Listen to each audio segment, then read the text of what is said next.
Hello everyone.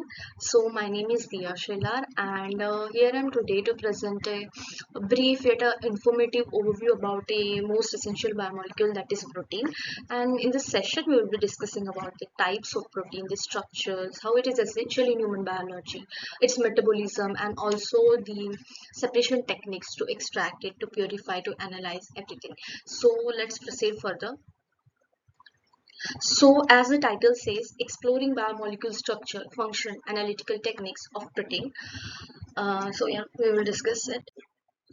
So, what are proteins actually? We are learning about proteins. So, what are proteins? So, proteins are first of all, they are a large molecule having a complex structure. They are a complex molecules because of a complex structure having a amino acid in themselves. This amino acid contribute to form a protein. They play a major role in human biology, like they help in growth, they help in repair, they help in immune responses, they boost immune responses. There is a major role they play throughout the body. So this is what the protein contribute to our body. So what the actual amino acid peptide bonds are. So what the protein molecule is composed of? It is composed of amino acid. Amino acid is what? Amino acid is just a molecule that having a two functional group, that is one NH2 group and another is COOH group. This constitutes to form a amino acid, and number of amino acid bonded with a bond called as a peptide bond constitutes to form a protein. This is what the protein is. So, peptide bond, how it bonds? There are two amino acid. So, NH2 group of a one amino acid and COOH group of another amino acid bond together by peptide bond constitutes to form a protein. That's it. So, protein composition is so simple. So, this is a metabolic pathway, specifically through Krebs cycle of a protein that this is a glucose molecule you can see at the top of the atom that convert into pyruvate through glycolysis and form a pyruvate and acetyl CoA. And the three types of proteins that amino acids that are shown here, that it shows that there are three types of amino acid, like glucogenic amino acid which contribute to form glucose, ketogenic amino acid which contribute to form ketone body, and the rest of the four you can see right below the diagram. Those are both ketogenic and glucogenic. So as the glucose molecule at the top of the diagram, it convert into pyruvate and then the acetyl CoA, then acetyl CoA will go for formation of the ketone bodies, and the rest all the molecules that like the oxaloacetate you can see right here, the malate and everything, they are all the intermediates except the malate, it participate in the glucose formation. So this is a simple diagram. So as we talk about the structure, so protein appear with a different structure according to their functions and their needs and their role in the particular function, playing the particular function. So like primary, secondary and tertiary. So as the primary structure, they are just a linear chain of amino acid with a particular sequence, which indicates that they are the higher level of the proteins.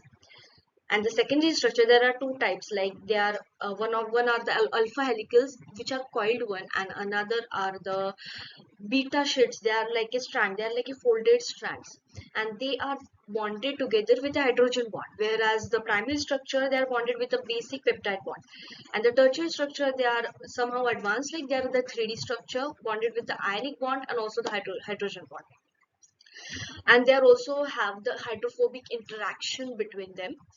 I have not mentioned here the quaternary structure, but quaternary structure, they are like optional and they are like rare. Like I can give you example, that is a hemoglobin. They have a rare structure. That's why. Likewise, structure, there are also different types of. So likewise, structural differences, there are also differences in the types of protein. There are different types of protein like fibrous, globular and membrane proteins. So fibrous proteins are basically, they are the long thread legs. They are simple long thread leg proteins. They play a structural role. They give structure, they give shape. Like examples, collagen and keratin. Keratin, the example keratin that are present in our nails and our hairs.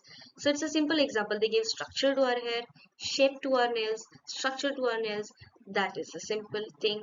And globular proteins, in the context of globular protein, the example is hemoglobin and enzyme, means they play a functional role. They play a structural role, they give a shape, so so the globular protein plays a functional role. Okay, so like enzymes, they catalyze, like hemoglobin, it provides like oxygen to the blood, so this is a function they play. And in case of membrane, they are embedded in the cell, they are inside the cell, they again signaling, transporting. This is a major role they play, to signal something, to transport something from here to there. This is the role of a membrane protein. So from the diagram you'll get an idea like how the fibrous protein are like thread like, and this the globular like compact, they are round, and this is a membrane. In case of a membrane protein, this is a membrane and the proteins are embedded in that membrane, which helps in signaling and as a plays as a role as of a receptor also. So this we have discussed already, the protein in human biology, like structural role, transport like hemoglobin, it transport the oxygen to the blood, and structural like keratin and elastin, like we have discussed this. So we will move towards the next. So the another important topic, that is the separation method through which we can study the protein, and also we can purify it, we can extract it. So many important things can be done and protein can be extracted to study. So we will learn. So our first method is centrifugation. So basically the device that used for the centrifugation is centrifuge. There are different types of centrifuge. So these are the major parts of the centrifuge, like, so what actually the centrifuge do to our substance. So first of all our tubes are placed into the centrifuge, in which our material is there, and it is spin at a high speed, due to which the pellet that deposit at the bottom or to the edge. So what is the pellet is basically our protein, our nucleic acid, our cell organelles, what that we want to extract it, and which are the heavier particles that deposit at the bottom or to the edge at the bottom, and the lighter particles of a liquid that stays up. So this is what, and this process gives us a protein. In the case of protein, this process gives us the protein.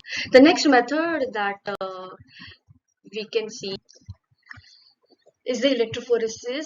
So there is SDS page and a native page. So SDS page, what it does is a technique that denatures the protein. Protein has the property to denature. We know to denature, to it stops, like it get denature and it separates by the size. So basically there is a device you can see right here, which is basically used for the protein, in which the polyacrylamide gel is poured through which and which forms a matrix. And this method basically runs on the basis of a charge, and due to which we get our protein. So the only difference between these two, that SDS page and native page, is SDS page separates the protein only on the base of a size, and native page on the base of a size and charge also. So these are the two major things. So like in this, the smaller particles and with a more charge, they move faster in this. And yes, so next method is that the UV spectrophotometry, I'm sorry. And so this method is basically runs on the principle of a UV light related to proteins, and this doesn't use for the purification or the extraction. This used for the analysis of the protein, which we have extracted from the rest of the method we have discussed already. So this is for the analysis. So we have seen the analysis of the protein through a method of a spectrophotometry, and the extraction and purification through electrophoresis and the centrifugation. And next method that lies is the chromatography. So this again runs with the principle of a purification and analyze. Okay, through chemical and physical properties, by charge, by size, by specific bonding. So this is what, there are two methods like to purify and analyze, and there are, for the extraction there are rest of the methods. So, through this entire session, we learned about the types of protein, the structures of protein, how they're useful to human biology, and also the proteins to extract it, and to study the extracted protein means to analyze it, the methods for that, to purify that, to extract. So, through this entire session, we have come to the conclusion. We have come to know how the or biomolecule, that is protein, is actually essential for our body, how it helps our body, the functions it plays like metabolism as enzymes, the key role that plays in our body, and how much it is important for in a human biology. And that's it. So I hope you enjoyed this presentation and at least understood something about the protein. So thank you.